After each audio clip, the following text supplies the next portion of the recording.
1926 මැයි මාසේ 8 වෙනිදා එංගලන්තයේ අයිසල්වර්ත් වල ඉපදෙනවා චාමර පුංචි පිරිමි ළමයෙක්. ඒ පුංචි පිරිමි ළමයාට අම්මයි තාත්තයි නම තියෙනවා ඩේවිඩ් ෆෙඩ්රික් ඇටන්බරෝ කියලා. දැන් සමහර විට ඔබ මේ නම කියපු ගමන් දන්නවා ඇති මේ මෙයානේ කියලා. හැබැයි සමහරු කටහඬ අහපු ගමන් දන්නවා ඇති මේ එයා ගැන තමයි කියන්න ලෑස්ති වෙන්නේ කියලා. සහෝදරයන් දෙන්නෙක් අතර මැද තමයි මෙයා හැදෙන්නේ. කියන්නේ පවුලේ මැද ඉපදෙන දරුවා තමයි මේ ඩේවිඩ් ඇටන්බරෝ කියලා කියන්නේ. ලෙස්ටර් විශ්වවිද්‍යාල භූමිය තුළ තමයි මොහු හැදී වැඩෙන්නේ. ලෙස්ටර් විශ්වවිද්‍යාල භූමිය හැදී වැඩෙන්නේ ඇයි කියලා කිව්වොත් එහෙම මේ විශ්වවිද්‍යාලයේ විදුහල්පති තමයි ඇටන්බර්ග්ගේ පියා. ඉතින් ඔහු ඒ විදුහලේ විදුහල්පති. ඉතින් දරුවන්ව හදාගන්නේ ඒ විදුහල් භූමියම තමයි. කොහොම හරි මේ පොඩි කාලේ ඉඳන්ම සත්තු ගැන හොයන්න පුදුම ආසාවක් තිබ්බලු ඩේවිඩ්. ඒ නිසාම කුඩා කෞතුකාගාරයක් පවා තමන්ගේ ගෙදර හදාගන්නවා. වෙලාවක් හම්බ වෙච්ච ගමන් මොහු කරලා තියෙන්නේ පාපැදි අරගෙන විවිධ ගල් පොසිල සහ කුරුළු බිත්තර එකතු කරන්න ගියප එක. ඔහුගේ ප්‍රධාන රාජකාරිය තමයි ඒක. කොහොම හරි අවුරුදු 11 දී තම පියා වැඩ කරපු විශ්වවිද්‍යාලයේ සත්ව විද්‍යා අංශයට නිව්ට්ස් කියන උභයජීවීන් දීලා තියෙනවා චාමර.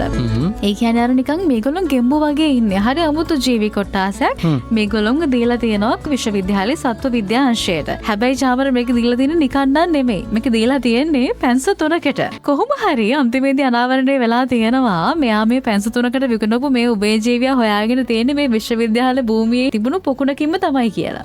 කුඩා කාලේ ඉඳන්ම තිබ්බ කැමැත්ත නිසාම පාසල් අධ්‍යාපනයෙන් පස්සේ කේම්බ්‍රිජ් විශ්වවිද්‍යාලයේ ක්ලෙයා විශ්වවිද්‍යාලයට ගිහින් සත්ව විද්‍යාව සහ භූ විද්‍යාව පිළිබඳ උපාධියක් ගන්නත් ඔහුට පුළුවන්කම ලැබෙනවා. මුලින්ම ඔහු 1947-49 කියන කාලය තුන බ්‍රිතාන්‍ය රාජකීය නාවික හමුදාවේ තමයි සේවය කරන්නේ.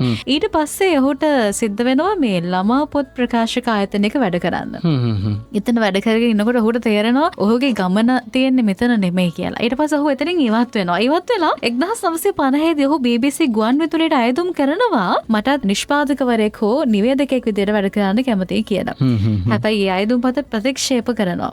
හැබැයි මෙතනදී විශේෂ දෙයක් වෙනවා චාමර. රූපවාහිනී අංශයේ ප්‍රධානියට මේ අයදුම් පත හම්බ වෙනවා. මේ අයදුම් පත හම්බුනාන් පස්සේ ඔහුට ඇත්තටම හරිම ආස හිතනවා ඇටන්බරෝව තමන්ගේ රූපවාහිනියට ගන්න. දැන් වැඩේ කියන්නේ චාමර ඒ වෙද්දී ඇටන්බරෝ අඩුම තරමේ රූපවාහිනියක් දැකලවත් නැහැ. ඉතින් එහෙම ඇතුළත ගිහිල්ලා වැඩ කරන්නේ කොහොමද කියන එක ගැන කිසිම අදහසක් නැහැ. 1950 දී මෙතනට ගියපු ඇටන්බරෝ අපිට හිතා ගන්නවත් බැරි විදිහේ දුර ගමනක් යනවා. ඊට පස්සේ 1954 තමයි ලෝකේ රූපවාහිනී ඉතිහාසයේ සලකුණක් වෙන්න මේ ඩේවිඩ් ඇටන්බරෝට අවස්ථාව හම්බ වෙන්නේ. BBC කරපු විශේෂ වැඩසටහනක් තිබ්බ චාමර මේක මේ සතුන් පිළිබඳ කරපු වැඩසටහනක්. මේ වැඩසටහන ඉදිරිපත් කරන්න අසනීප වෙච්ච නිසාම නිෂ්පාදකයා විදිහට හිටපු ඇටන්බරෝට සිද්ධ වෙනවා ඒ වැඩසටහන කරන්න. කොහොම හරි අවසානයේදී ඔහු ලන්ඩන් සත්වෝද්‍යානයේ නිලධාරීන් සමග ලෝකෙ පුරා යන ගමන් සතුන් ගැන ඒ අයගේ හැසිරීම් ගැන කතා කරන්න පටන් ගන්නවා. මේක එංගලන්තේ ඉන්න කට්ටියට හරි අමුතු විදිහක් අත්දැකීමක් වෙනවා චාමර. අලුත්ම අත්දැකීමක් නේ. අලුත්ම අත්දැකීමක්. මේක ඒ කාලේ බ්‍රිතාන්‍යයේ හිතා ගන්න බැරි විදිහට ජනප්‍රිය වෙනවා. ප්‍රථම වරට විදේශීය සත්වයින් ගැන දැනගත්තේ ඔහු කරපු මේ වැඩසටහන නිසා. 1960 වගේ වෙනකොට ඔහු අධ්‍යාපනය ගන්න රැකියාවෙන් ඉවත් වෙනවා.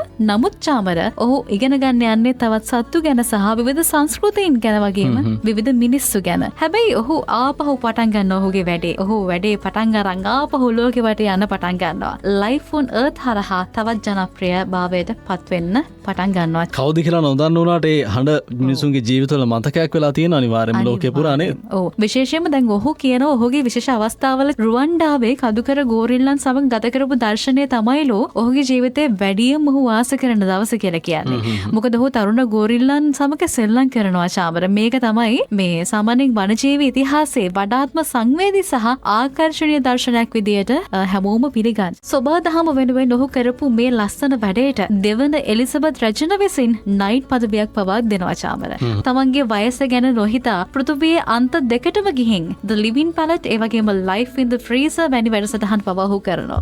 හරියටම කිව්වොත් එහෙම ඔහු තමයි ලෝකේ ඉන්න එකම පුද්ගලයා. ඔහු කළු සුදු ටීවී එකකින් තමන්ගේ ගමන පටන් ගන්නවා. ඊට පස්සේ වර්ණ ටීවී එකට එනවා. ඊට පස්සේ HD යටතේ වැඩ කරනවා. 3D යටතේ වැඩ කරනවා. 4K යටතේ වැඩ කරනවා. මේ සියලුම තාක්ෂණික ක්‍රමවල තාක්ෂණික උපක්‍රමවල වැඩ කරපු ලෝකේ ප්‍රථම පුද්ගලයා තමයි ඩේවිඩ් ඇටන්බරෝ කියන්නේ. ඒ වගේම ලෝකේ වැඩිම පිරිසක් නැරඹු සහ විශ්වාස කරන හඬ බවට පත් වෙලා තියෙනවා. කොහේ හරි හඬ ඇහුනොත් හැමෝටම මට මතක් වෙනවා. සමහරවිට නම අමතක වෙන්න පුළුවන්. හැබැයි අරකේ කරපු කෙනා නේද? අර BBC එකේ ඒ කෙනා නේද කියලා අනිවාර්යයෙන්ම හැමෝම අහනවා. අන්න ඔහු අවුරුදු 100 සැමරුවා චාමර. ඊට දවස් කිහිපයකට කලින්. 8 වෙනිදා ඔහුගේ අවුරුදු 100 ඔහුට ලැබුණා. මේ මාසේ 8 වෙනිදා. ඔව්. ඉතින් හිතන්නකෝ චාමර අවුරුදු 100ක්. ඔහුගේ ජීවිතේ වැඩිපුරම කාලයක් ඔහු ගත කරේ සත්තුත් එක්ක. සත්තු සංරක්ෂණය කරන ඔහු කතා කරා. සත්තු වෙනුන් ඉස්සරහට ආවා. ඔහුගේ වැඩසටහන හරහා ඔහු සතුන් ගැන කිව්ව විතරක් නෙමෙයි. සතුන්ව සංරක්ෂණය කරන්න ආරක්ෂා කරන්න වැඩපිළිවෙල ගේන්න ඉස්සරහට ආවා චාමර. ඔහු වෙනුවෙන් ලොකු වැඩසටහනක් තිබ්බා. සම්මාන වලක් තිබුණානේ. තිබ්බා. ඔහු අගයන හැමදේම ඔවුන්ගේ රජය කරා චාමර. ඉතින් හිතන්නකෝ ඒ තරම් ආදරයක් ලබන්න පුළුවන් කෙනෙක් බවට ඇටම්බරෝව පත් වෙනවා. 52 වන ඩේටයිම් එමි සම්මානයෙන් තමයි ඔහු පිදුම් ලැබුවේ. Sir David Attenborough. විශේෂයෙන්ම දැන් ඒක විශේෂත්වයක් වෙනවා නිපු 52 වන ඩේටයිම් එමි සම්මානයෙන් පිදුම් ලැබූ වයස්ගතම පුද්ගලයා තමයි ඔහු විදියට ඉතිහාසයට එකතු වෙන්නේ. එතකොට ඔහුට සම්මානය හම්බෙන්නේ Secret Life of Orang-Utan කියන Orang-Utan ගැන විශේෂයෙන් කරපු වැඩසටහනක් නිසා තමයි ඔහුට ඒ සම්මානය හම්බ වෙන්නේ. දැන් මේ එමි සම්මානය ලබා දෙන්න සාමාන්‍යයෙන් මේ රූපවාහිනී වැඩසටහන වලට ඩේටයිම් එමි සම්මානය කියලා කියන්නේ දවල් කාලයේදී ප්‍රචාරණය වෙන රූපවාහිනී වැඩසටහන්.